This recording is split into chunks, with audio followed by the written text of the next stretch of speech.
ഇത് കണ്ടോ, ഇന്നും നല്ലൊരു നാടൻ ഐറ്റമാണ് കൂമ്പ് തോരൻ. ഇത് നാട്ടിൽ നിന്ന് കൊണ്ടുവന്ന കൂമ്പാണ്. ഇവിടെയും കിട്ടും, പക്ഷേ ചിലപ്പോൾ അത് കഴിക്കുന്നതൊക്കെ ആയിരിക്കും. ഇത് പക്ഷേ നല്ല കൂമ്പായിരുന്നേ. ഞാനതൊക്കെ അതിൻ്റെ പോളയൊക്കെ ഇളക്കി കളഞ്ഞിട്ട് റെഡിയാക്കി എടുക്കുന്നുണ്ട്. ഇനി നമുക്കിത് വെള്ളത്തിലേക്കൊന്ന് കൊത്തി അരിഞ്ഞ് ഇട്ട് കൊടുക്കാമേ. ഇതിൻ്റെ കറയൊന്ന് പോകാൻ വെള്ളത്തിൽ അരിഞ്ഞിട്ട ശേഷം കഴുകി വാരിയെടുക്കാമേ. ഇത് ഞാൻ ഈ കൂമ്പിൻ്റെ കൂടെ പരിപ്പൂടെ ചേർത്തിട്ടാണ് ഉണ്ടാക്കുന്നത്. എൻ്റെ അമ്മ അങ്ങനെയാണ് തോരൻ വെക്കുന്നത്, നല്ല ടേസ്റ്റാണേ. അങ്ങനെ നമ്മളതൊക്കെ ഒന്ന് കഴുകി വാരിയെടുത്തിട്ടുണ്ട്. ഇനി ഒരു പാൻ വെച്ച് അതിലേക്ക് വെളിച്ചെണ്ണയാണ് ഒഴിച്ചു കൊടുത്തത്.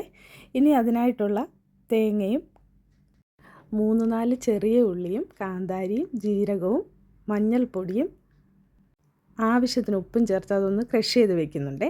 ഇനി പാനിലേക്ക് വെളിച്ചെണ്ണ ഒഴിച്ച് കടുക് പൊട്ടിയ ശേഷം സവാള ഇട്ട് കൊടുക്കുന്നുണ്ട്. കുറച്ച് കറിവേപ്പിലയും ഇട്ട് കൊടുത്തായിരുന്നേ. ഇനി ഇത് നന്നായിട്ടൊന്ന് വഴറ്റിയ ശേഷം അതിലേക്ക് കഴുകി വാരി വെച്ചിരിക്കുന്ന കൂമ്പ് ഇട്ട് കൊടുത്തു. ഒന്ന് നന്നായിട്ട് വഴറ്റുന്നുണ്ട്. ഇനി വേവിച്ച് വെച്ച പരിപ്പൂടെ ചേർത്ത് കൊടുത്തിട്ടുണ്ട്. അതിനുശേഷം നമ്മുടെ അരപ്പും അതിലേക്ക് ചേർത്ത് കൊടുത്തു. ഇനി ഇത് നന്നായിട്ട് ഇളക്കി യോജിപ്പിച്ച് അടച്ചു വെച്ച് വേവിച്ചെടുക്കുന്നുണ്ട്.